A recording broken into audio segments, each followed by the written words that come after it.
एक तरफ लाखों स्टूडेंट हैं जो कह रहे हैं कि सिस्टम उनके फ्यूचर के साथ खेल रहा है, और दूसरी तरफ एक ऐसे प्रोटेस्ट है जो सोशल मीडिया से निकलकर एक नेशनल डिस्कशन बन चुका है। जंतर मंतर पर लोग बैठे हैं, हैशटैग ट्रेंड कर रहे हैं, और सोनम वांगचुक जैसे लोग अपनी हेल्थ रिस्क पर लगाकर मैसेज देने की कोशिश कर रहे हैं कि इस एजुकेशन सिस्टम को बदलना चाहिए। लेकिन सबसे बड़ा सवाल, क्या कॉकरोच जनता पार्टी सच में इन सिस्टम को बदल सकती है? क्या उनमें इतनी ताकत है, या फिर ये भी कुछ हफ्तों बाद इंटरनेट का एक और ट्रेंड बनकर रह जाएगा? आज हम बात करेंगे फैक्ट, इम्पैक्ट और रियलिटी की बात करेंगे। नमस्कार दोस्तों, अगर आप स्टूडेंट हो, कॉम्पिटिटिव एग्जाम की प्रिपरेशन कर रहे हो या एजुकेशन सिस्टम को क्लोजली फॉलो करते हो, तो ये वीडियो आपके लिए बहुत इंपॉर्टेंट है।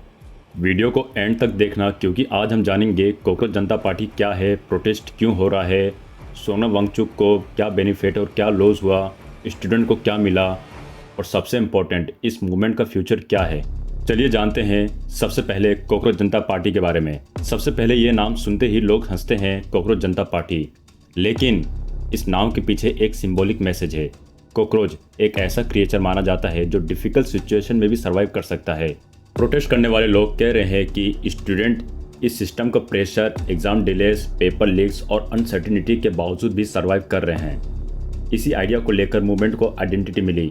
सोशल मीडिया ने इस मूवमेंट को और बूस्ट कर दिया, जैसे रील्स, मीम्स, हैशटैग के अलावा, और वायरल वीडियो ने इसको यूथ तक पहुंचा दिया। चलिए अब हम समझने की कोशिश करते हैं कि इस प्रोटेस्ट का मेन डिमांड क्या है। अब सवाल है, लोग प्रोटेस्ट कर ही क्यों रहे हैं? सपोर्टर्स का कहना है कि एजुकेशन और रिक्रूटमेंट सिस्टम में ट्रांसपेरेंसी बढ़नी चाहिए।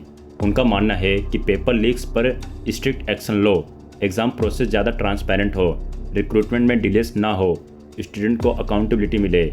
ये इशू नए नहीं है, पिछले कई सालों से स्टूडेंट सोशल मीडिया पर इन टॉपिक्स को राइज करते हैं, लेकिन इस बार मूवमेंट नेशनल लेवल पर डिस्कस हो रहा है। अब आते हैं उस नाम पर जिसने मूवमेंट को और ज़्यादा अटेंशन दिला दिया, सोनम वांगचुक, जिन्हें आप 3 इडियट्स के रियल लाइफ इंस्पिरेशन के रूप में भी जानते होंगे। जब उन्होंने प्रोटेस्ट का सपोर्ट किया और हंगर स्ट्राइक शुरू की, तब मीडिया का अटेंशन काफ़ी बढ़ गया। नेशनल चैनल्स ने कवर करना शुरू कर दिया, लोगों ने मूवमेंट को सीरियस लेना शुरू कर दिया।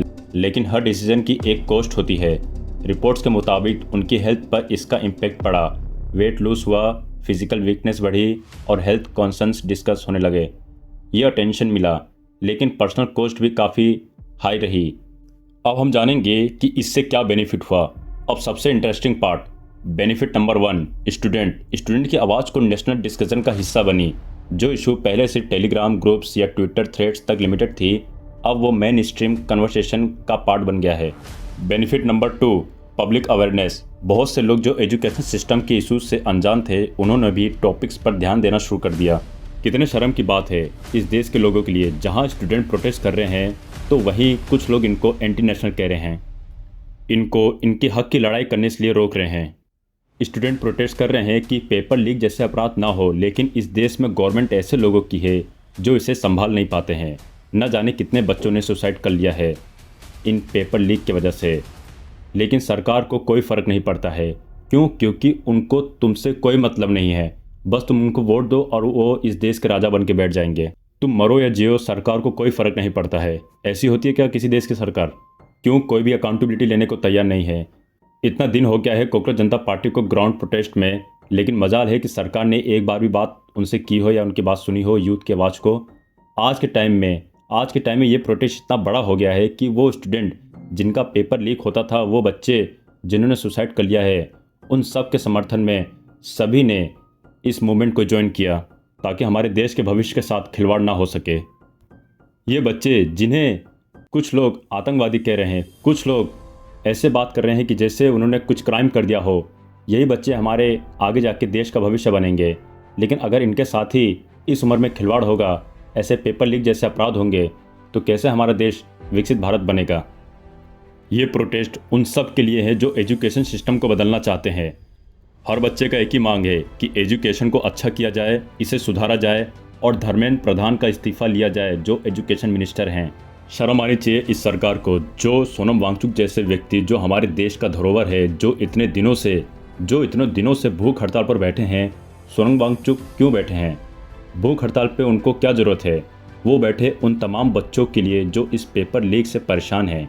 ये उनके लिए बैठे हैं जिन बच्चों ने अपनी जान दे दी है, ये उन सब बच्चों की उम्मीद बनकर बैठे हैं और सरकार इनको ही फंडेड बताती है कि एक टाइम पर सरकार ने इनको भी एंटी नेशनल घोषित कर दिया था, जेल भी भिजवा दिया था। लेकिन क्या हुआ, आखिर सच्चाई सबके सामने आई। जो व्यक्ति हमारे बच्चों के लिए आगे आया है, जो व्यक्ति हमारे बच्चों के लिए भूख हड़ताल पर बैठा है, जो एजुकेशन सिस्टम को बेहतरीन और बदलना चाहता है, आखिर सरकार उनकी बात क्यों नहीं सुन रही है। क्या हाल होता होगा उन बच्चों का, उनके सपनों का, जो दिन रात मेहनत करके पढ़ते हैं ताकि अच्छे से अच्छे मार्क्स लाएं और अच्छे से अच्छे कॉलेज में एडमिशन मिल सके। लेकिन जैसे ही एग्ज़ाम आने वाली होती है, पता चलता है कि एग्ज़ाम कैंसिल हो गया है। क्यों? क्योंकि पेपर लीक हो गया है। सोचिए क्या बीतती होगी उस मासूम पर जिसने इतने दिनों तक मेहनत किया। शर्म आनी चाहिए उन लोगों को जो चंद पैसों के लिए अपना ईमान बेच देते हैं और पेपर लीक जैसे क्राइम करते हैं। उन बच्चों के फ्यूचर के साथ खिलवाड़ करते हैं जो देश का भविष्य है। इन बच्चों के लिए सोनम वांगचुक प्रोटेस्ट में है ताकि इन बच्चों के भविष्य के साथ खिलवाड़ ना हो सके पेपर लीक के जरिए। जो हमारे मिनिस्टर हैं, जो बड़े लोग हैं, वो लोग तो जाके बाहर अपना इलाज करवा लेंगे, लेकिन हम जैसे जो लोग हैं, जो मिडिल क्लास है, जो गरीब लोग हैं, वो लोग देश में रह के ही अपना इलाज कर सकते हैं और उनका इलाज उनके हाथों होगा जिन्होंने चीटिंग करके इस पेपर को पास किया है। ऐसे बनेंगे हम 2047 तक विकसित भारत, ऐसे जहां सरकार अपने देश के युवा और नागरिकों को नहीं संभाल पा रही है, वो विकसित भारत की बात करते हैं। क्यों सरकार में बैठा कोई भी व्यक्ति आगे आके यूथ को फेस क्यों नहीं कर पा रहा है? क्यों कोई अकाउंटेबिलिटी लेने को तैयार नहीं? क्या गलती है उन माँ बाप की जिन्होंने अपने बच्चे खोए पेपर लीक की वजह से, इस एजुकेशन सिस्टम की फेलियर की वजह से? गवर्नमेंट को इनकी बात सुननी चाहिए, इनसे बात करनी चाहिए ताकि इसका हल निकाला जा सके। सरकार से इतनी विनती है कि आप आएँ, हमारी बात सुने, हम भी इसी देश के हैं। एजुकेशन सिस्टम को बदलना चाहिए और इसमें ज़्यादा से ज़्यादा ट्रांसपेरेंसी लानी चाहिए। मासूम बच्चे जो इस प्रोटेस्ट के जरिए सरकार से उम्मीद लगाए बैठे हैं कि गवर्नमेंट हमारी बात सुन ले एक बार। मैं ये नहीं कह रहा हूँ कि आप आके सीजीपी के फाउंडर से बात करें, आप आएँ और सोनम वांगचुक से बात करें जो भूख हड़ताल पर बैठे हैं, वो भी एक चीज़ के लिए कि एजुकेशन सिस्टम को बदलना चाहिए। तो आप इतना तो काम कर सकते हैं। और कितने शर्म की बात है, कितने शर्म की बात है कि सोनम वांगचुक भूख हड़ताल पर बैठे हैं तो वहीं कुछ लोग बोल रहे हैं कि वो चोरी छुपे कुछ खा रहे हैं।